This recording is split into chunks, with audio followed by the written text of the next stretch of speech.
ಕಚ್ಚೋದ್ಯಾಕೆ? 1500 ವರ್ಷ ಒಲಿಂಪಿಕ್ಸ್ ನಿಂತಿದ್ಯಾಕೆ? 5 ಪದಕ ಗೆದ್ದಿದ್ದ Tarzan. Hi friends, ಮಸ್ತ್ಮಗ.ಕಾಮ್ಗೆ ಸ್ವಾಗತ. ಸ್ನೇಹಿತರೆ, ಒಂದು ಕಾಲದಲ್ಲಿ ಒಲಿಂಪಿಕ್ಸ್ ನಲ್ಲಿ ರಿಲೇ ಓಡೋ ರನ್ನರ್ಗಳು ಕೈಲಿ ಉರಿಯೋ ಪಂಜು ಹಿಡ್ಕೊಂಡು ಓಡ್ಬೇಕಿತ್ತು. ಸಾಮಾನ್ಯ ಶಕಪೂರ್ವ 776ರಲ್ಲೇ ಒಲಿಂಪಿಕ್ಸ್ ಶುರುವಾದ್ರೂ 19ನೇ ಶತಮಾನದವರೆಗೆ ಮಹಿಳೆಯರ ಸ್ಪರ್ಧೆಗೆ ಅವಕಾಶ ಇರಲಿಲ್ಲ. ಅಷ್ಟಕ್ಕೂ ಗೆದ್ದ ಒಲಿಂಪಿಯನ್ಗಳು ಬಾಯಲ್ಲಿ ಪದಕ ಇಟ್ಕೊಂಡು ಪೋಸ್ ಕೊಡೋದ್ಯಾಕೆ ಗೊತ್ತಾ?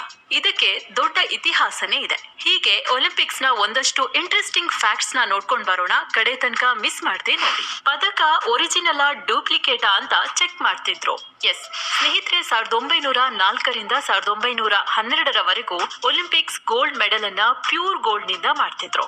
ಎಷ್ಟು ಪ್ಯೂರ್ ಅಂದ್ರೆ ಬಾಯಲ್ಲಿಟ್ಕೊಂಡು ಕಚ್ಚಿದ್ರೆ ಹಲ್ಲಿನ ಗುರುತು ಮೆಡಲ್ ಮೇಲಿರ್ತಿತ್ತು. ಮೆಡಲ್ ಪ್ಯೂರ್ ಚಿನ್ನದ ಇಲ್ವಾ ಅಂತ ವಿನ್ನರ್ಗಳು ಕಚ್ಚಿ ಚೆಕ್ ಮಾಡ್ತಿದ್ರು. ಆದ್ರೆ ಈಗ ಗೋಲ್ಡ್ ಮೆಡಲ್ ಗಳಲ್ಲಿ ಕಂಪ್ಲೀಟ್ ಚಿನ್ನ ಬಳಸಲ್ಲ. ಸುಮಾರು 6 ಗ್ರಾಂನಷ್ಟು ಚಿನ್ನದ ಕೋಟಿಂಗ್ ಮಾಡಿರ್ತಾರಷ್ಟೇ. ಆದ್ರೂ ಬಾಯಲ್ಲಿ ಮೆಡಲ್ ಇಟ್ಕೊಂಡು ಪೋಸ್ ಕೊಡೋ ಟ್ರೆಡಿಷನ್ ಬೆಳ್ಕೊಂಡ್ ಬಂದಿದೆ. ಅಥ್ಲೀಟ್ಗಳು ಹಲವು ವರ್ಷಗಳ ಪರಿಶ್ರಮ, ಡೆಡಿಕೇಶನ್ ಸಂಕೇತವಾಗಿ ಮೆಡಲ್ ಕಚ್ಚೋ ಟ್ರೆಡಿಷನ್ ಕಂಟಿನ್ಯೂ ಮಾಡ್ತಿದ್ದಾರೆ. ಸುಮ್ನೆ ಸ್ಮೈಲ್ ಕೊಡೋದ್ರ ಬದಲು ಇದೊಂದು ಒಳ್ಳೆ ಫೋಸ್ ಆಗುತ್ತೆ ಅಂತ ಫೋಟೋಗ್ರಾಫರ್ಗಳು ಈ ಟ್ರೆಡಿಷನ್ ಫಾಲೋ ಮಾಡೋಕೆ ಎನ್ಕರೇಜ್ ಮಾಡ್ತಾರೆ. ಅಂದಾಗೆ 1904ಕ್ಕೆ ಮುಂಚೆ